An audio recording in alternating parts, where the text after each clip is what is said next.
Hi, everyone. I'm going to keep this short and sweet as an intro and just say this is the second part of my interview with Andrew Jones and Rory Connell. We're talking about Raccoon. Here you go.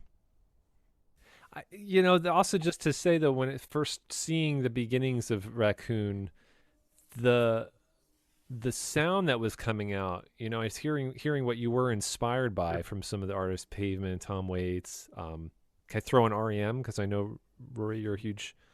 Was that? I mean, Yeah. yeah. So this really cool mix of artists and music, and so seeing the band, I feel like that shone through in each of your roles in the band. So um, I don't know if there's anything you want to say about that, but just like the feeling of like, yeah, Andrew, you were learning bass, earlier on. This is like the first instrument in the band, but it was like I was saying, there's this kind of awesome primal energy that comes out of an instrument that like you're not overthinking and it's not over analyzed, so you can find these cool groove patterns that you were Yeah. doing.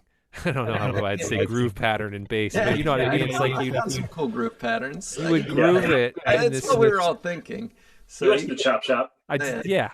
but yeah, I think Rory was saying earlier how like when we, so at a certain point, all of us were writing songs. Toby and Scott were still writing more than Rory and I, but we Rory and I were both contributing songs as well. Mm-hmm. And I think for at least Toby and I, the way we would play guitar is we would try to like make up our own chords. We thought like that was part of writing a song is like find a different way to combine notes. And later on you realize like people aren't really inventing chords. We weren't really inventing chords. They're still like the three notes in the triad, but we were just playing them in a weird way. But that was part there. It's true. It's primal, and we didn't know enough to do the thing that would be normal and maybe sound better, but also maybe just sound like other songs. And that was Yeah. part of what was cool about it is, Scott was really good at the guitar, but he's still just super creative. I Mm-hmm. feel like once I got better at the guitar, I lost a little bit of my ability to write stuff as weird as what I was writing back in those days because I was like, oh, well, just like from here you go to that, and that sounds good. Yeah. Yeah. Back then, I would just be like hunting around, like, what can the next thing be after that? Because you're Yeah. almost like getting away with something if you can make like a weird chord or just something it's like you can't tell what that finger shape is. Yeah, there's a lot of that. Yeah. And And you can if you were gonna do tabs of those songs, I'm sure somebody would just be like, "That's a G," but to me, it would be like, "No, you're not getting it. That's not Yeah. a G," even though it has the notes of a G. You yeah, still don't quite get it. it made it more exciting and fresh, I think, for you playing too. It made Yeah, and that it was made it, exciting. like if you look at the guitar player's fingers and they just look insane, as a bass player, you can't just say like, "Oh, that's a G, so I play a G or, a D." If Yeah. it's just like all this freeform chaos, you end up doing stuff that's a little weirder. A lot of times you just end up like back around the root note. Like I was saying, a lot of Sure. the chords we made up uh, are really just the notes of another chord. But it does allow you to kind of play around it a little bit more and be a little weirder by accident. And it's a Yeah. hard thing to recreate once you know more about music and music theory and stuff like that. Yeah, it's hard to unlearn things. And I think that you should like take as much time as possible to be untrained and weird. And I think there's enough of that happening on that early Raccoon stuff that's exciting. Like flipping through that first CD yesterday, I kind of was like, man, a lot of these songs are like kind of blues songs, which is weird because I don't think any of us had an affinity for the blues. Hmm. And but I don't think we know how to play the blues. Like I can't play a blues lick. You know what I mean? Like I don't think we're interested in doing that. But it still Yeah. kind of came through, and it's kind of also part of like how bleak the subject matter seemed to be, but not like in a gothic or stereotypical sort of way. It was like a different interpretation on that. Like it seemed like the characters were always kind of like impoverished or desperate in an interesting way. We did. Yeah. I think we were all like cheerful and fun-loving young guys, but we were also like very sexually frustrated and musically frustrated. So it comes through. It's not a punk band. Like Raccoon is really not a punk band in the like what most people would call, but there is like that energy and frustration behind it is very similar to me. And it's fun. It's fun listening to it and like reconnecting with that mindset later in life as someone who's like settled in to what they're all about a little bit more. But it is like I look at it now and it's like I was in way more of a position to write cool music then because my brain was just in turmoil. Like it's so hard to write cool music when it's just like, oh, my wife's really great and like we go on walks outside. Dude, you got to stay hungry, Andrew. You gotta shark it a little bit. Dude, I mean that's such an interesting thing. We've talked about that a lot. Like I don't know, I think we have a little bit also. It seems to be a running conversation here of just how can you. Actually, Scott and I actually were talking about this past year, finishing up this last album we did, and it's like how can you, not have to be the suffering artist or to create something really cool. Why is it that you have to pull this stuff out of this suffering world? Can't it just be like everything's kind of cool and then you're just going to write something from that? But I think there is something to the tension, creating a sense of tension in order for something to be broken out. And like the real actual geniuses can do it. Like John Prine can write a great song about how nice his wife is to him. But I'm not one of them. So and I think for a lot of people, like you can make great music at certain periods of your life, but not always. And it's like the actual true geniuses who can just do it the whole way through. Yes. Yeah. And I know that at least from the instrumental perspective, I took a lot of inspiration from kind of the weirdness that was happening there and the tension lyrically and musically in that band, especially where it wasn't clear what like the root of chords were, or like Toby would just play the weirdest chord possible. And so for me to play guitar along with him, I just had to figure out like what I was going to emphasize, and whether that came through with like delay pedal or like just kind of droning on one note while changing another string. Like a lot of what I did was like kind of open strings fighting against each other, just added this like other swell or chaos around already chaotic music. But it made me learn how to play guitar in a different way, which is really exciting. And it became, as the band progressed, more and more psychedelic. And I was excited about that. The idea that like we were this kind of bratty rock band that had like a psych undertone, but not in the way that most people do like psychedelic music, which I thought was pretty cool. I think it's really cool, and I want to highlight, Rory, your role here, because I'll be honest, at the time I didn't understand. Like looking back now, I get it. I get what you were doing, and I just couldn't at the time. Like I think musically I was coming from a very like just straightforward punk. There was some other stuff that was there, but guitar is just playing the same chords as the first guitar, and it's just right. You just do that and go for it. But then I see what you were doing now, Rory, and then I remember live and looking up on stage, and I'm like, "What? Rory has all these pedals. What's he doing?" And like, I get it now. Now I'm totally like, I love it. And you were creating this texture and this wall of sound over the music that, like, if you were to take you out of the equation, the songs would be more stripped down. They would just be kind of there, but like they wouldn't have that psychedelic. What you're just saying, it's perfect. The psychedelic vibe going without being overtly psychedelic. It's like you can just do that, and I get bored with the like overtly psychedelic thing. I mean, that's fine for what it is, but when you're doing it in the way that you were creating those sounds and textures, it's like you get into this almost a trance state. Yeah, I don't think I wasn't slowed down enough in life at the time to appreciate. It's just coming from it. Yeah, it's not like I was coming from a different area. I mean, like I like Sid Barrett's guitar playing a lot, and that kind of came in. But yeah, I appreciate that. I think a big thing was just like, I am a quiet person and a very inward person, and much quieter and much more like self self self-analyzing at that point in my life. So I think it was nice to do something that could be really loud and reckless and wild, and that kind of filtered into the way I was approaching trying to figure out how to play with much better players. Because it's either I was playing guitar with Toby or I was playing guitar with Scott, and then it's like that's playing tennis with someone who's much better than you, and you're either gonna like fuck up or get better quickly. And it was nice to get better quickly.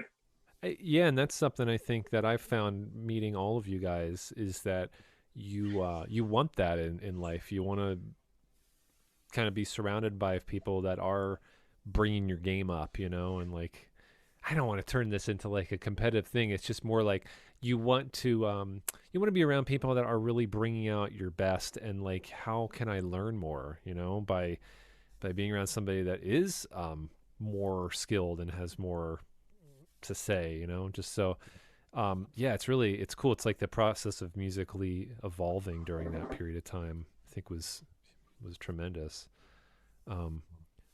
So I want to just ask here, with as far as like the first album, you guys started to kind of get on a run of shows, coming out and doing like more. I mean, for a while, am I correct in saying that you were doing almost like a weekend, once a week live show somewhere, right? In the Yeah, we started tri-state. playing a bunch in Philadelphia. So we would do a show every 2 weeks. That was kind of the rule with the local bookers, is like, don't book anything within 2 weeks. And we were like, cool, so we'll play exactly 2 weeks from this show. And then after that, another 2 weeks. Well, but this is before Philly, though. Before Philly, this is still out in like going back from Delaware to Pennsylvania, right? Just kind of like. Yeah, I mean, it wasn't as consistent then. We would probably play at the East End once a month, and Rex's, Some maybe house shows, once a some month. like House all shows. ages places. Yeah, I mean, we weren't playing as much as at least I wanted to. I wanted to play all the time, and just it felt like we didn't know how to do it. We didn't know how to get on the like cool all ages shows that I wanted to play or any of that. Um, that wasn't till I moved to Philadelphia and started realizing like, oh, okay, these bands just play at clubs. Like you just play Yeah. at a club and then Well, you play a bunch. I'm keeping it. The reason I'm trying to halt Philly before we get to that is the things before Philly. Like, what was your favorite place to play pre-Philadelphia? And if there's any stories you remember as far as like being in a show and We played a really, really fun show. It was actually, we were recording and wrapping up recording at Nick Rotundo's place in Newark, and we got added to an all ages show at Girls Inc. in Newark. So it's like a child care school called Girls Incorporated, and everybody called it Girls Inc. we're And Kids Incorporated, KIDS. Yes. Looks like we made it. We're Kids Incorporated. But any like Had to mid get to that out late of my system. 90s Newark heads will know Girls Inc. very well. It was we saw a ton of great shows there, but we just got added to this show and we were like, well, we're going to be in Newark. We're going to have our gear from the studio. So we went straight from the studio to Girls Inc. and played a show and played a bunch of the songs we had been working on. And it was this incredible rush of a feeling. It was one of the best musical experiences of my life. Just like, we're just ripping these songs. Like, we've been hearing them so much, and like playing them live was like, oh, this feels amazing.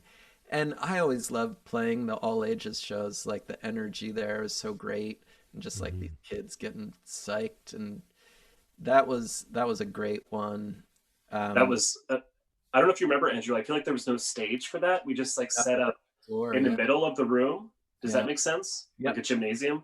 Yep. Yeah, and like we had just gone through the tedium of recording where you're just like, I know for you, Andrew, you probably like played along with the drummer and sat down for a lot of that day, and then Bass you know tracks what I mean? they get recorded very early on, and then we were just mixing Yeah.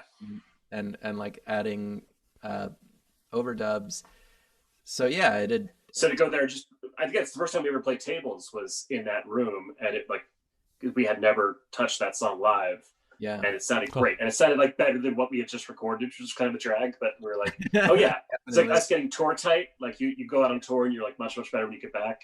We had that just in like a compressed 1 or 2 days session of doing these days of Dick Rotundo. Yeah. Is this and this is still the first album, right? We're not on to Strange that was Terrain. recording the first album. Strange Terrain, I was living in Philadelphia by the time we finished recording the like final tracks that went on Strange Terrain. But that was sort of another like East End cafe, like getting discovered by somebody with a label. This band from Portland had come and played, and a guy who was with them, I forget if he was their tour manager or if he had put out a record by them or whatever it was, but he saw us play and he was like, you guys are really cool. I want to put out a record by you. And to us, it was like, this guy's from Portland and he's with this band that's on tour. So this must be like a really big deal. So we agreed that we would like do a record with this guy. And he said like, we'll put out the record and I've got a buddy who's a booking agent and he'll book a tour for you. So you're like, that's amazing. Let's do Cross country. Yeah. Yeah, cross country tour. And you know, that was very exciting. And what year is this around? This is like 2001. Yeah, that's when I moved to Philly. I started law school like when September 11th happened. I was a week into law school. And it was like pre-internet enough where it felt like mysterious to do this trip and to do this kind of like, it still felt like you were using like old punk rock phone books, you know? Yeah, the tour must have been in summer of 2002. And Toby, in the beginning of that school year, I had moved to Philly. Toby and Scott were living with Toby's uncle Mark just outside of the city. And we recorded some stuff. Toby's uncle Mark Lincoln's, he's a musician, mandolin player, great guy. And we recorded some of the stuff in his basement on like an old 8-track reel-to-reel that Toby and Scott had bought. I think when we started to think about it a little bit more, of this guy in Portland putting out our record, we realized this is not actually that big of a deal. Like, he doesn't really have any money behind him or anything. He's like, I'm starting a new label. We thought he already had a label. So we did this weird, dumb thing that was like a real blunder in our band, where we were like, well, we're putting out this thing with this guy, but we don't want to actually use all of the songs that we've been writing for our album. Like the idea was like, we've got this album and we've got a bunch of these songs that are going to be really good. And to put this thing out for the tour that we were going to do and to release it with this guy, we decided like we shouldn't use up all of our really great songs. So we ended up making Strange Terrain as kind of like an odds and sods kind of mishmash of stuff. Some songs that we like them all, but they're like re-recordings of stuff, or it's just weird. It's a weird little EP. Almost, it's 27 minutes long, so it's kind of in between an EP and an album.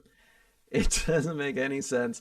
The cover is a painting that Scott did, and when we sent it out to be produced, it's like an abstract painting, and they like rotated it 45 degrees. I don't know what it was. It looks diagonal instead of like a grid, which was the way the original painting looked.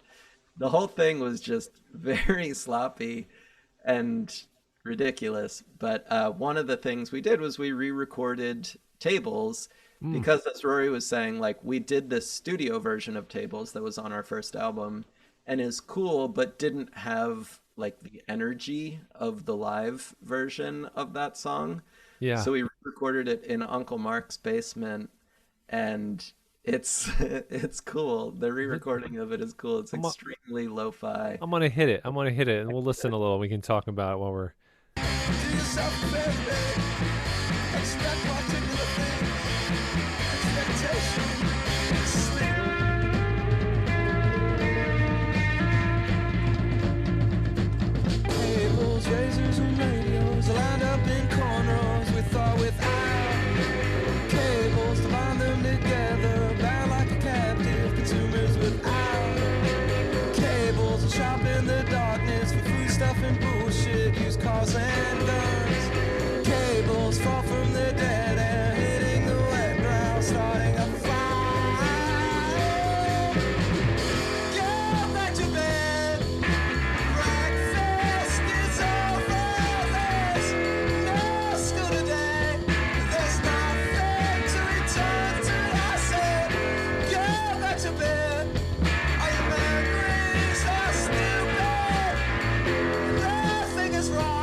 This does have a raw. Good. I'll tell you what, though, I feel bad for all space players that play games on table. That's wonderful dance. Yeah, we did some. Yeah, I like the way that sounds actually. And we re-recorded Delirium. Yeah. It's got a live song on there. Yeah. It's got a song that I recorded on 4-track with like Scott plays bass and Toby plays trumpet. Yeah. It's just like it's all just like this is another side of Raccoon who put up this. Enough Raccoon members played on it to go on that album. Yeah.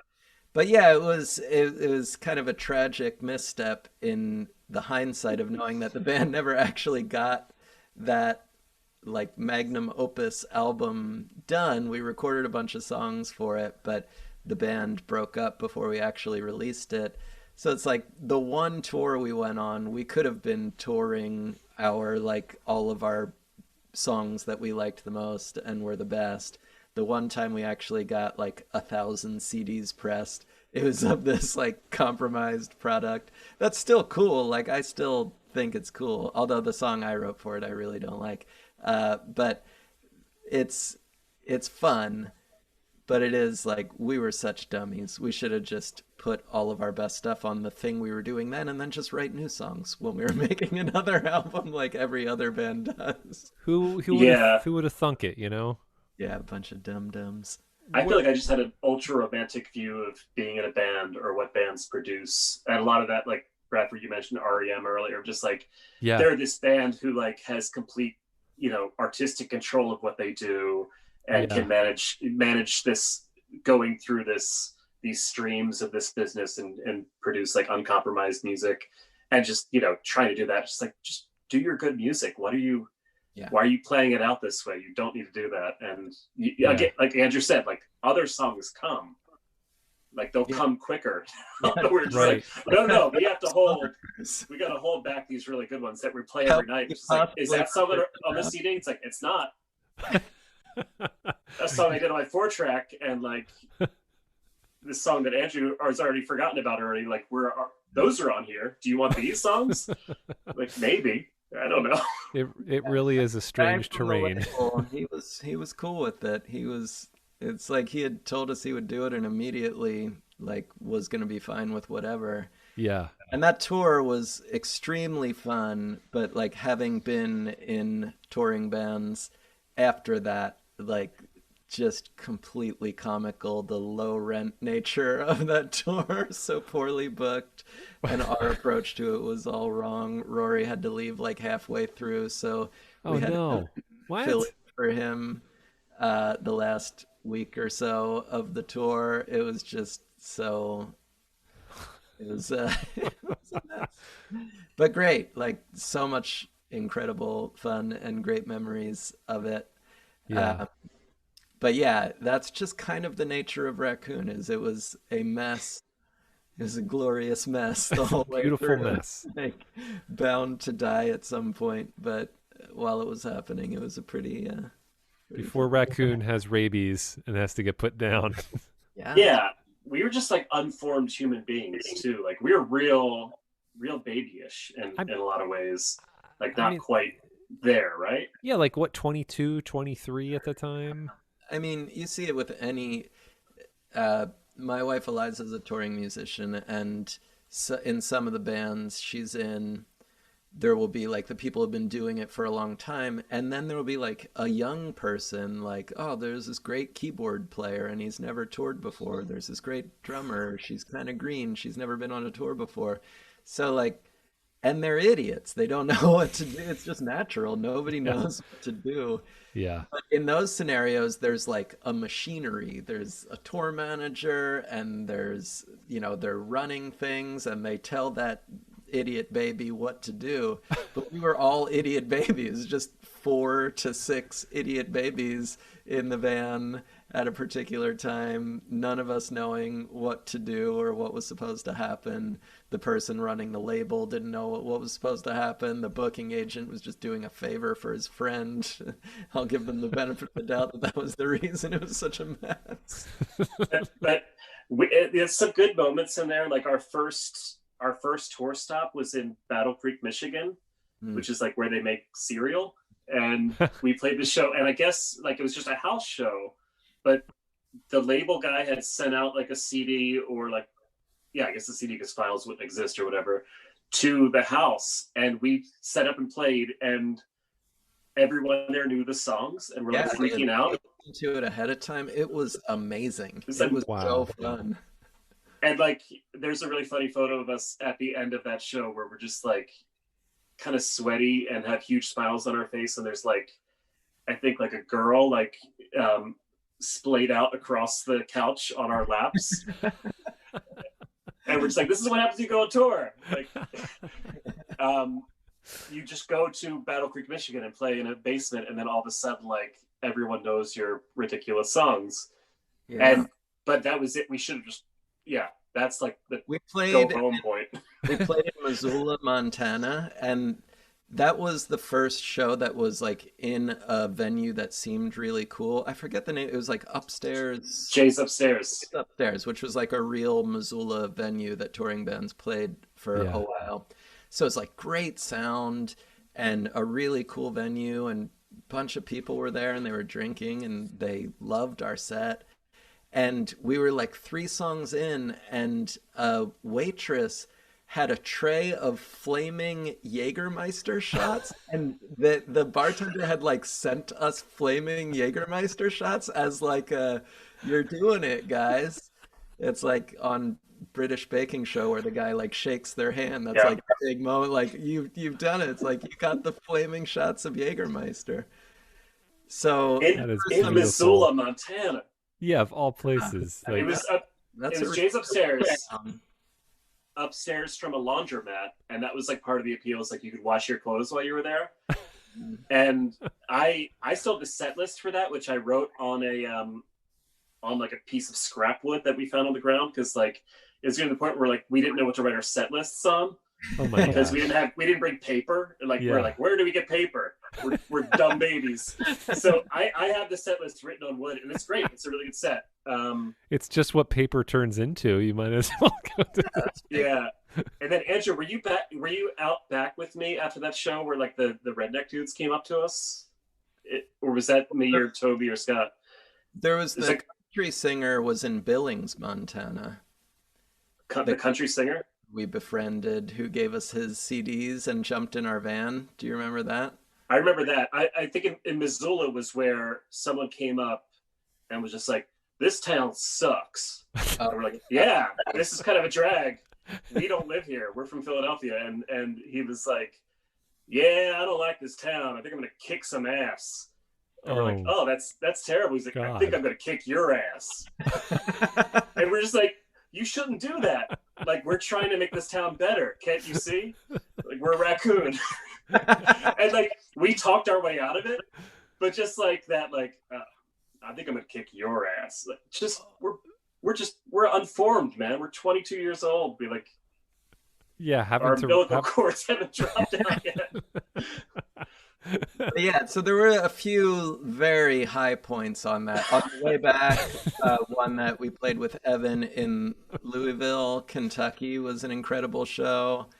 But there were also a lot of just total duds.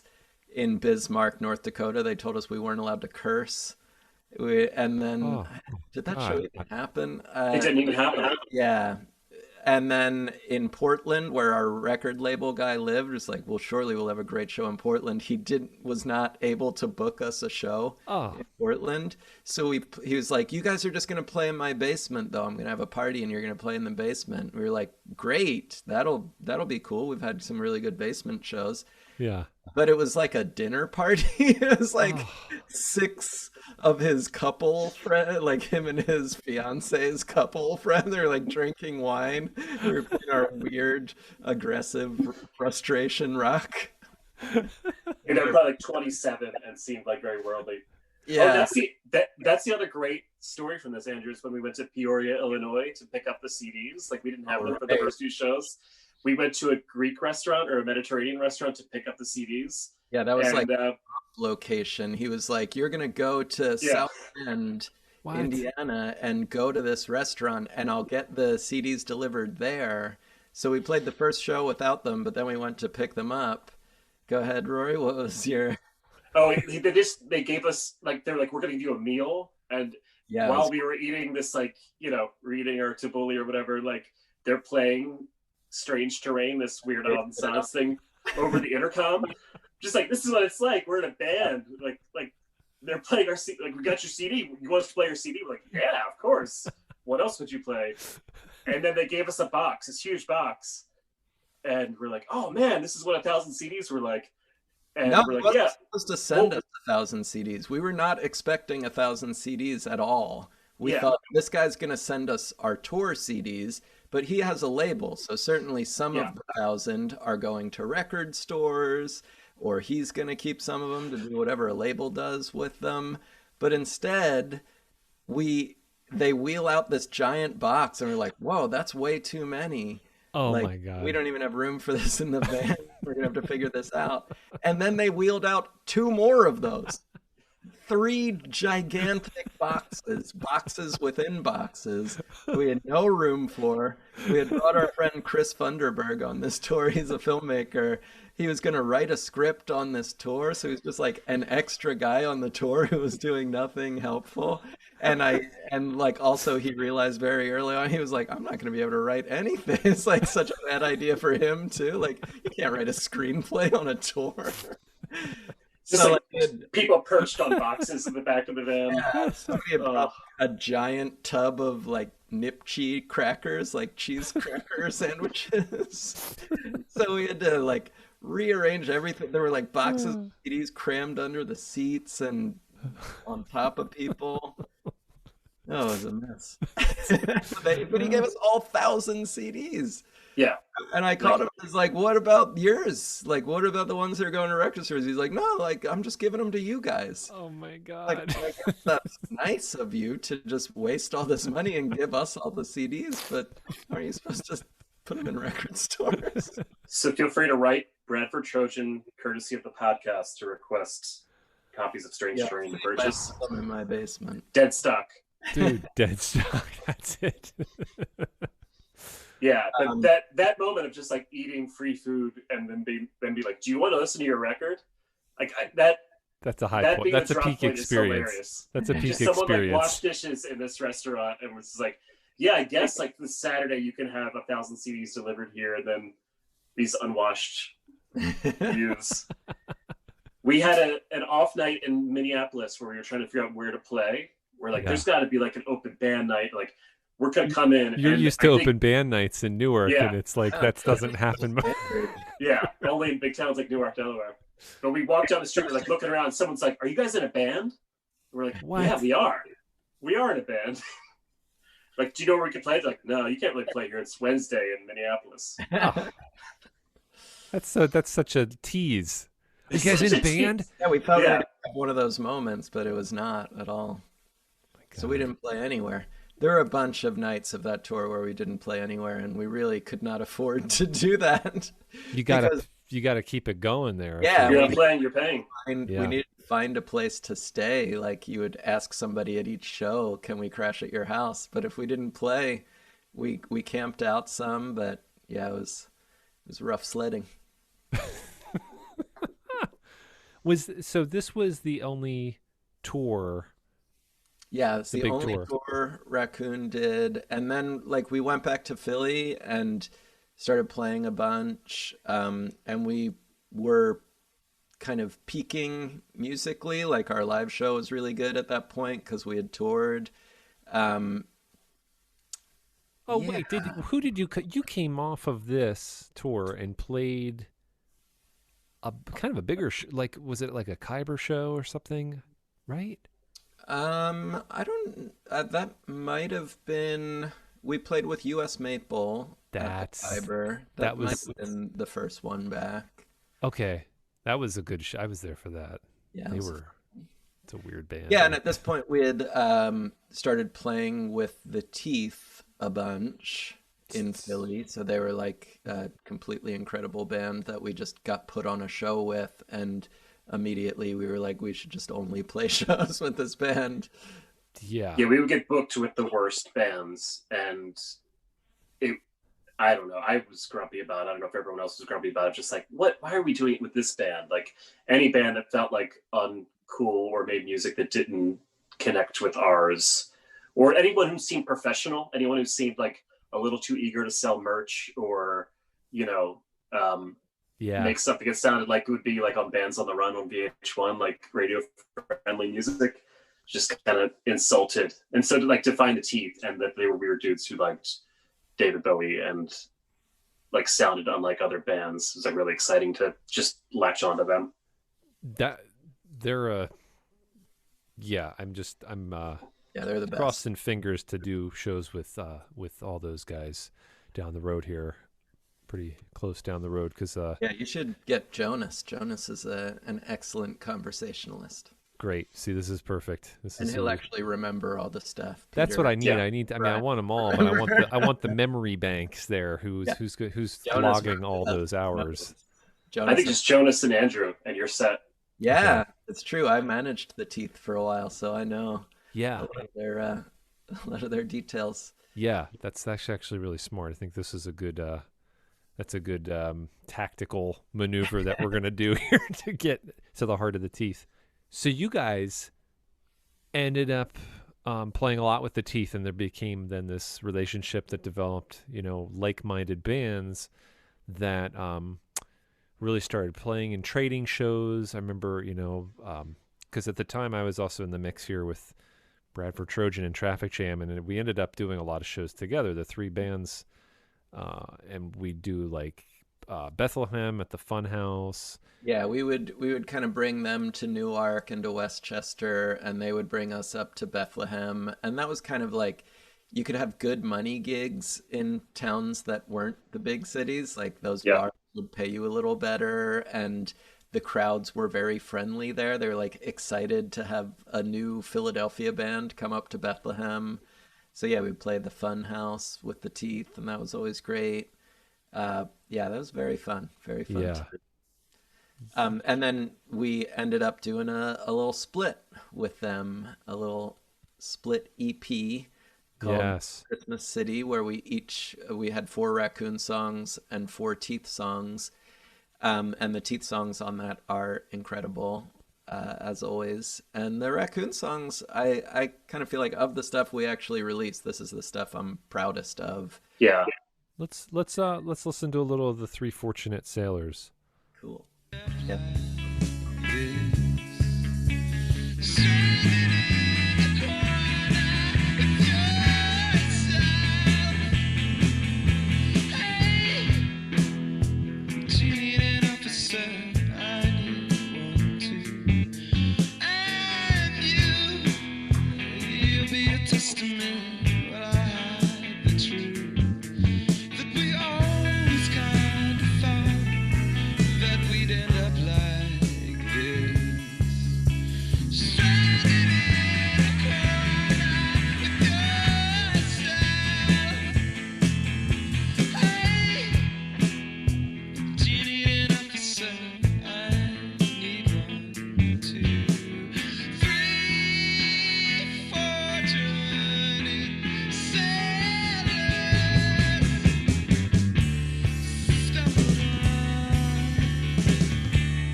That is nice. That goes down smooth. Yeah, Andrew, you sound so beady on that, Andrew. Yeah, I got better at actually hitting the beat playing the bass as I started. It's definitely like proto Dr. Dog drum sound. Where did you get the end here? Yeah. You can hear a little Bradford Trojan. Oh. You're singing there. forgot. That's good, yeah, it really is.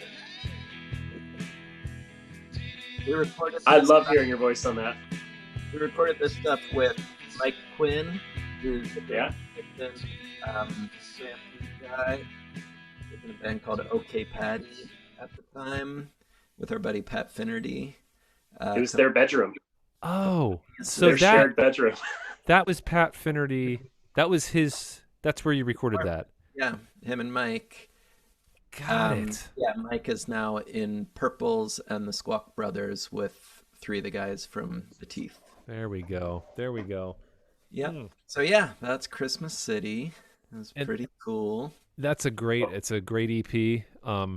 Yeah. Who had the super- idea to do the split, Andrew? Do you remember that? I'm not sure.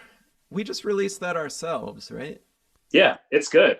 Park the Van ended up putting it out later. They put it up.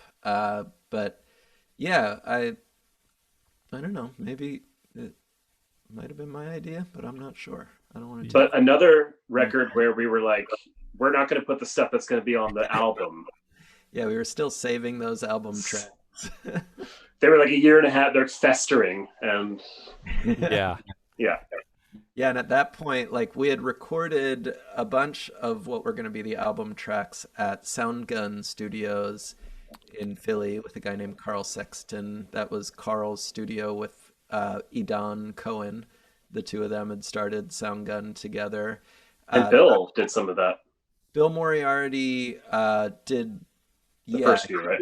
He worked for those guys. But yeah, and yeah, you're right. He engineered the first batch of ours, and then Carl did the second batch. Yeah, and Dr. Dog later took over that studio space, the Soundgun space. Oh. And that was the first Dr. Dog studio. Okay. So a lot of threads. This is also around the Christmas City, and this next one we're gonna get into is it called I mean it's the unreleased album, right? But it's unreleased album, but we had a title for it. Preacher, Lawyer, Mailman, Pilot. Yeah, so that's our dad's jobs. I So we were love it. talking one time about how all of our dads have really classic job, easy to understand jobs. Nobody's a systems analyst or anything. Yeah. It's your dad's a preacher, your dad's a pilot, your dad's a mailman, my dad's a lawyer. Those Beautiful. they're You could build a small town with those. You've seen a doctor eventually, You need doc. and a grave digger. jobs. And so at this point you guys are just you're playing a lot of Philly shows. I mean, were you going back out to do any of Yeah, we were playing a bunch in Philly and still going out to Newark and Westchester and Bethlehem. But this is also the era where Dr. Dog had kind of started up. Dr. Dog started as the project where Toby and Scott could play the instruments that they wanted to play the whole time. Yeah. And I think also they wanted a band where they were just the 2 songwriters. Dr. Dog has always been Toby songs and Scott songs, and that's it. And then also the weird logistical stuff of Raccoon. But in the early going, Raccoon was just more successful. So I think it was a weird thing for those guys to be our real band is this, but this is the band where we actually play shows and people can see us. But eventually they were able to kind of put the Dr. Dog lineup together, and it was kind of 2 freight trains heading at each other. I was something's gonna have to give here at some point. So there was always kind of an expiration date on it. Another reason why it was silly that we just kind of held these songs in reserve, and unfortunately we kind of ended up disbanding before we actually had a chance to put this stuff out, because I think a lot of it is really cool. So maybe we'll do something with it at some point so people can hear some of these songs. You darn well better. Let's listen to a little Carnival from that era, that last album.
was like, would you say, the most polished recording at Raccoon? We took on at a called Magda recording. And they're definitely like sounding of the stuff we did. Yeah, that was like because it was a big studio. I remember they did a lot of like voiceover work in that studio because we recorded there a little, and super fancy. Yeah, it was very so clean. Yeah, clean. You could just like snort that coke clean off of the really board. Bottled water. Like never seen that really expensive bottled water before. It's like, this is fancier than Evian. That was the fanciest water.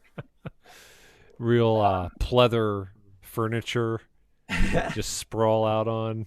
Yeah, it was a nice place though. It was very fun recording there. Everything, I think like we had gotten better at it at that point. We kind of like knew what to do in the studio a little bit more.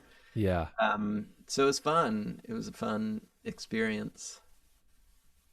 It was good. And yeah, like we sound like an exciting rock band there, which is like, Well, it's kind of translating what was happening live a little bit.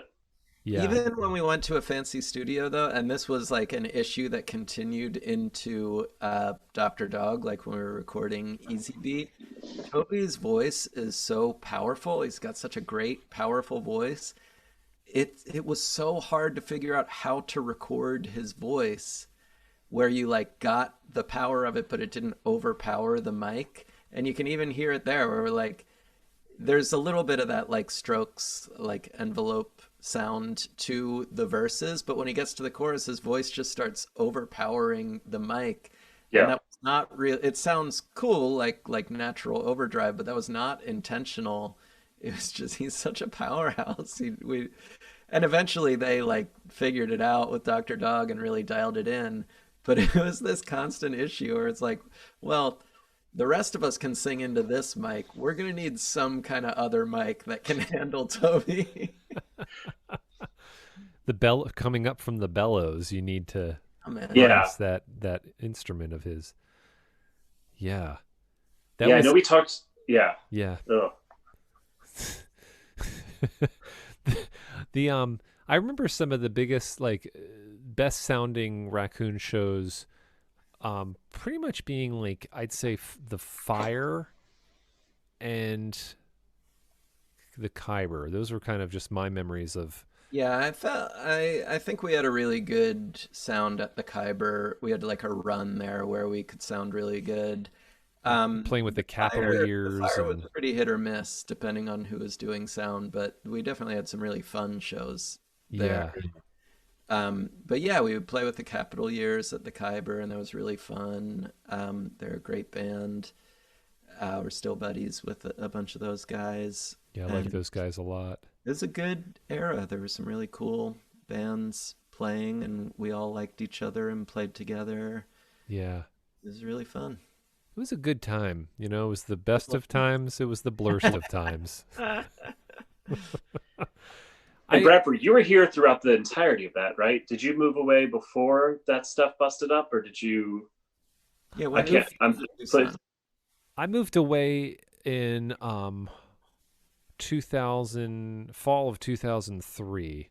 So that was like right when all the transformations were happening. Yeah, when we would have been stopping. Yeah. Yeah, right around then.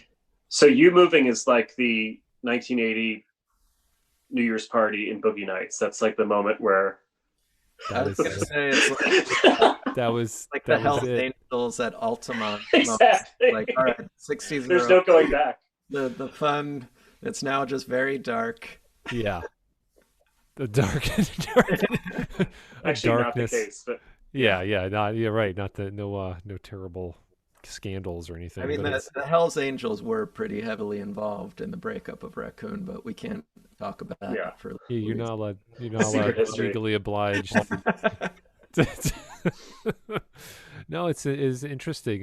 That's the, it's an era, but also just like we were saying, there's something through all of the purity of the kind of primal energy of, the age you're in, and obviously and all that, but like I was talking to our other mutual friend Ben Smith on one of the shows. This was all before internet, and cell phones were around, but pretty crude. I mean, we had them, but it was like very.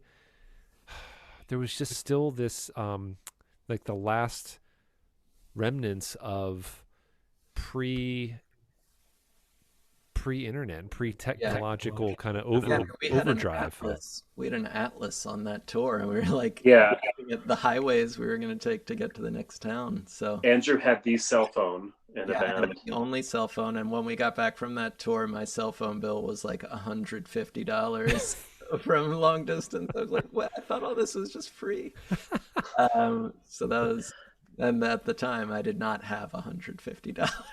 Right. That was like the whole tour you made, Yeah, we did not make. Yeah, so I think there is something about that too that just was so fresh. I mean, you were just calling, right? You said you had the books. You would just call people. You'd get these contacts. You'd have the map.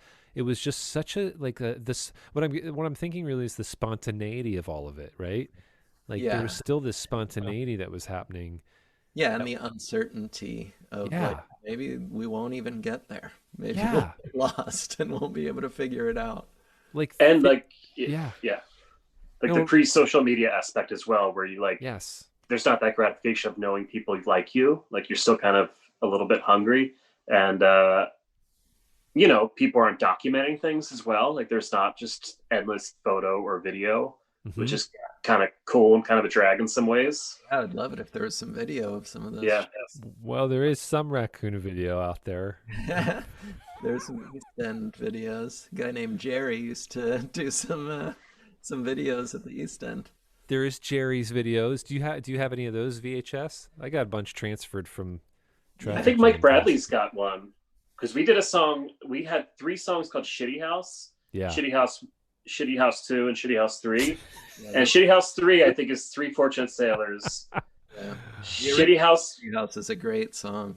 Shitty House 2 is great. And then I think Mike Bradley had a live recording of it from a Jerry tape, right? Oh, man.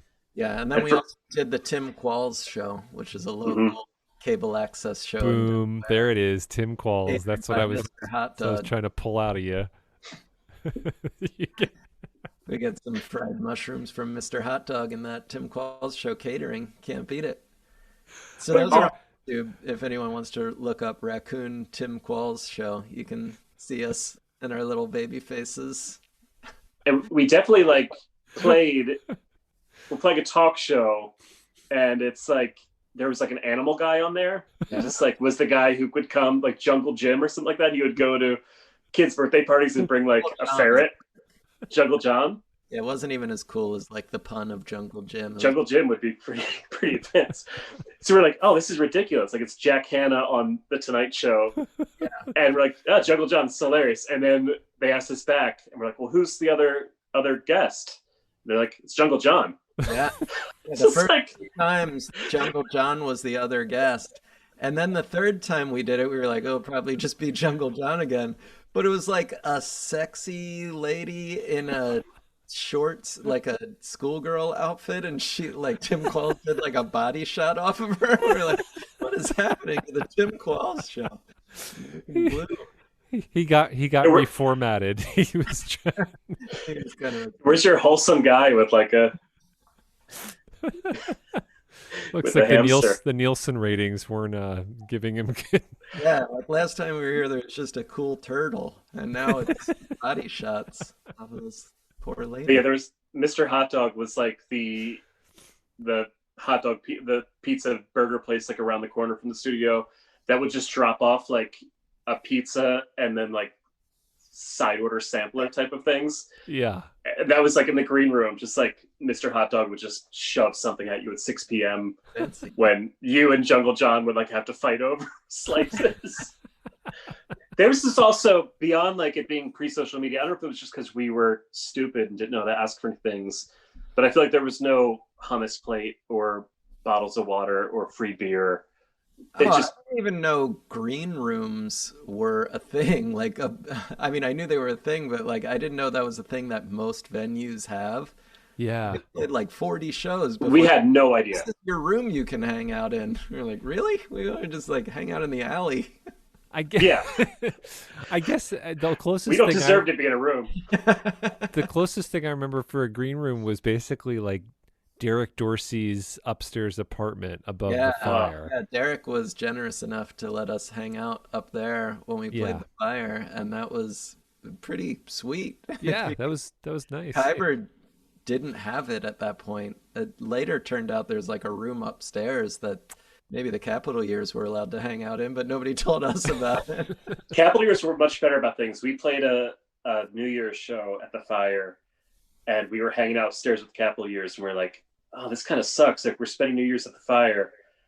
And Shy from the Cavaliers, who was like the most savvy musician guy we knew, was just like, "Yeah, but you guys got like a guarantee, right?"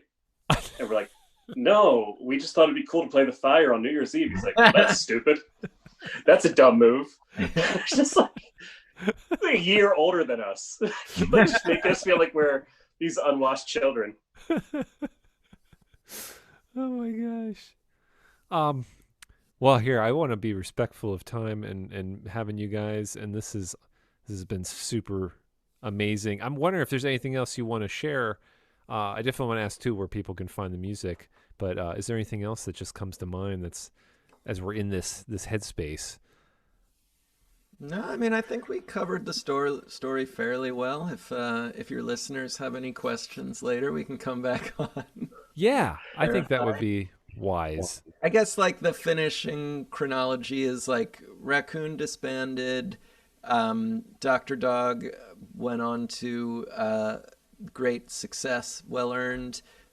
When Doug resigned from Dr. Dog, I filled in on guitar for a year or so, and that was super fun playing with Scott and Toby again.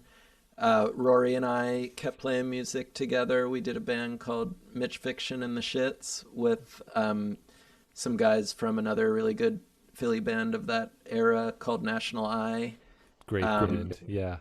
Great both yeah, both great bands. our I buddy got to Josh see Mitch Newman. Fiction. So yeah, we all kind of kept overlapping in ways musically that was very fun. Mitch Fiction opened. Dr. Dog did a secret show um, at a venue in Philly called Kung Fu Necktie, and Mitch Fiction opened, and that was a really fun like full circle thing where we got to open for Dr. Dog. It was really sweet. That's cool. But yeah, it was all good vibes. The while the bands were going, even with like Unleash the Bastards and Raccoon and Dr. Dog, Scott was in all three of those bands. And I Yeah. think all of us had like possessiveness and like, well, hopefully like our band will be the one that breaks through so we don't have to worry. Like he can Yep. still do those other bands, but it'll be clear that this is the real band. Yes. So there was a lot of like tension with that was not as fun as everything else was. Mm. But I think that's every band, like every Hmm. musical experience is like, well, we got to do better than that, or like we're worried about this guy, like he's got a better job, and maybe he'll just decide he needs to work at his job and can't do the band anymore. So there was Yeah. all that kind of stuff. I don't mean to portray it all as just like this gauzy dream world of weirdos having fun playing music, because there was that kind of politics stuff, but it was the fun was the predominant element of it. It was very freewheeling and extremely cool, and I'm super proud of it. I'm Yeah. very proud of what Raccoon was as a Yeah. band. I think it was very cool. Yeah. You should be proud. It was super cool. Both of you guys. Yeah, it always felt like its own kind of beast that could only exist in that time. And yeah, I like that band. I like the odd things we did. We did like a period where we decided we were done, and then we had a show that was essentially like a breakup reunion show, like 6 months after that, Hmm. where we Where played was the North Star Yeah, it mm, was with great. North Star Bar with like National Eye and April Disaster, and I think the Teeth played. So it's like all these bands from that era. Like we just became friends with National Eye. So it's nice to connect with them. And April Disaster had broken up, and the Teeth, it was the first show that Jonas played, and we played, and it was great. It was like balls out. We just played like the best version of ourselves. And we had a song called 48 Days, which is really like our weirdest song, like kind of psychedelic and like a real fractured Toby song. And I remember we wrote the set list. We rehearsed like once or twice to play the show. And then in the basement of the North Star, we're like, oh shit, we forgot about 48 Days.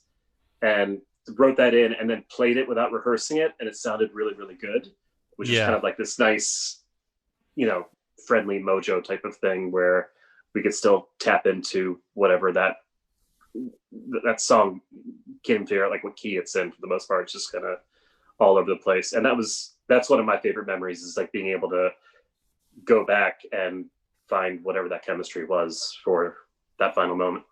Yeah, I'd forgotten about that. That last show was really fun. We got like cool posters made for it. And yeah, it really did feel like a nice closure moment. Like we got to play one last great show in Philly with our buddies who were in really cool bands. Yeah. And you got to go to the green room and it got a guarantee. Yeah, we definitely had a guarantee for that one. You can take that to the bank. Take it to the bank. I figured that stuff out after a little while. I started to make sure we didn't get ripped off. Yeah. Did you hear what Shai said? We need a guarantee. But I think that a lot of the momentum of Raccoon was like Andrew always kind of had a better sense of like how to operate as an adult in that world, and that helped us as we moved along. It definitely helped the Teeth, so that was pretty great. Yeah. And where can you get Raccoon music? Well, the Christmas City EP is available. It's on iTunes and all of those places.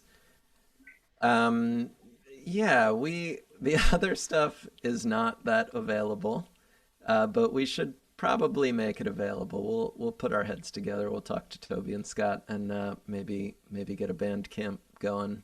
That's my wish for the band is as people are hearing this, when they hear it, the band camp will be live. Yeah. So let's just, for the hell of it, let's just say go look at Raccoon on Bandcamp. Yeah.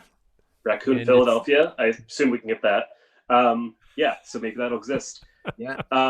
It's also great music from Bradford Trojan. I know that's on Bandcamp. That's on Bandcamp. Yeah. That's true. But this isn't about me. No, it's kind of about you. It's also, we operated in this era where it was all oddly digital and not very legitimate. So I feel like a lot of the things that we have are like, I don't know if they're CDRs or other, CD-based technologies that are just kind of disintegrating as time goes on, and like getting in those digital glitches and things. So it would be nice to kind of like formalize these things and take them off of these little metal discs that are going to disintegrate soon. Yeah, that is weird that things are degrading. Like we don't think about that, but yeah, CDs also degrade, and just to get it. Yeah. From the cloud. Even being like Soundgun, like where are these? Is there tape? Where are these recordings? It's just like your hard drive. Where is that? Where are these? Where are the stems? Yeah. Where's the archives for this stuff? But it's it is important to get it. I think to have it out, and I think there's people that want to hear it and deserve to hear it, because this is really cool. I mean, just going through some of these songs and me getting to listen to stuff as I was pulling them off, what we were talking about beforehand, some of the albums, the Raccoon albums. It's really good. It's really good stuff, and I think it's stood the test of time. You're good stuff. You guys are good stuff. Anything else? I think that this is good. Like I said in the beginning, I really wanted us to talk about the band, and I think from this point now, we're going to have more shows on this podcast, and and it's going to get kind of weird stuff. So we could just like, this is good. We did this. We did We it. got this out of the way. Now we can get Got really this out of the way. Yeah. Now we got that, and then we're gonna get kind of nutty. So Yeah. I'm really looking forward to for more with you guys, and this has been great. I learned a lot on this here tonight, and just it's been really fun just hearing some of these stories and getting back into that time and vibe. Yeah, I know. I feel like I was kind of negative about like where we stood as human beings, or where I stood as a human being in terms of development. But the great thing about that band was always like four friends who like really liked each other a lot and didn't have just like some weird guy in it. That Yes. No, Craig. there wasn't a Greg in the band where we're just like, well, there's Greg. He's pretty good at keyboards. It's just Yes. like Toby and Scott were like, you know, super deep friends from way back. Andrew and I were deep friends, and it's a nice bond that's continued. It kind of everything we wanted to be around this like concept of framework where that involved like you and Balzerini and all these other beautiful people. So happy about that. I'm happy about it too. All right, guys. Well, great to see you and be here.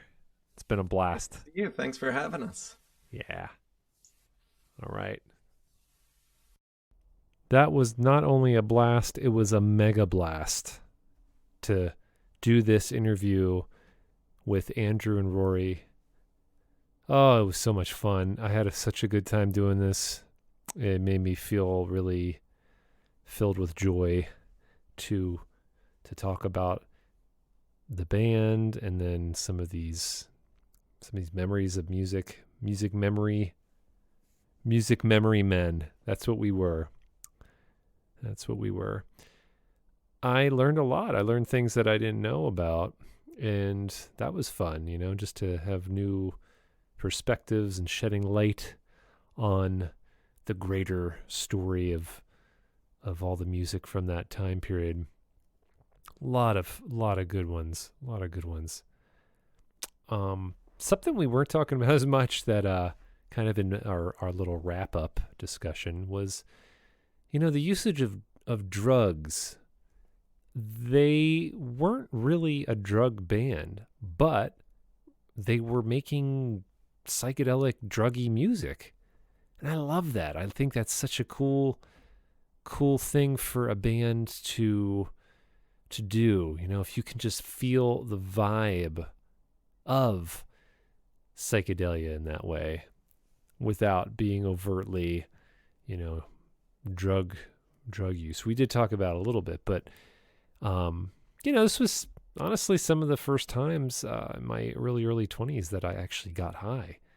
And seeing some of those Raccoon shows while I was high was awesome. It's just great. Music just kind of opens up into this big space, and you get to hear everything. You get to hear things that aren't there, the space between the music. It's just so cool. And a lot of people, that were in the scene, we had this great scene of wonderful friends, and then fellow musicians and other bands, bands that we were also playing with together, because as we were saying, we played a lot with each other. Raccoon and me and the Teeth, Capital Years, all these great bands that were around. Just so much fun. And this was the time too, I was going back and forth between Westchester and Philadelphia. And we didn't talk about this so much, but there were some really good, just fun parties, music parties that we would have, and people's, house shows and things, and just out in the like rural Pennsylvania before really hitting the clubs in Philadelphia. And Andrew talked about it. It's like these all ages shows that were so much fun to play. They're still my favorite whenever I get a chance to do an all ages show. I love it. I think it's the best. Yeah. I'm really hoping that by the time you're hearing this, that all the Raccoon music will be available online because it needs to be out there for people to hear. The world needs to hear it. There's some really good stuff. Some really, really good songs. And, it's a lot of fun. I'm really looking forward to doing more shows with Andrew and Rory where we veer off a little bit into right field and maybe even out of the stadium, if you know what I mean. We'll be getting into some other really fun and wacky topics. So that's going to be nice to get into. And I want you to enjoy the upcoming shows I have that we're going to be doing with some other fellow music folk from that time period. I'm looking forward to those. Yeah. Just what a great time. Just really makes my heart sing sweet sounds as I get to see my friends, even if it's on the computer, whatever. We're talking, we're seeing each other. It's great. And I just want you to be the best you can be. Really. Sometimes I forget that. Sometimes I forget, hey, is this really the best person that I can be right now, today? And honestly, usually there's some room for improvement there. And I'm trying. So it's just a good reminder. Living up to your full potential. I think that's something that's really, really needed in our lives. Okay. You take care, and I'll talk to you soon. All my friends till the very end. Thank you for the fun and the play. Till next time, I hope you all do fine. Live to see another day. Live to see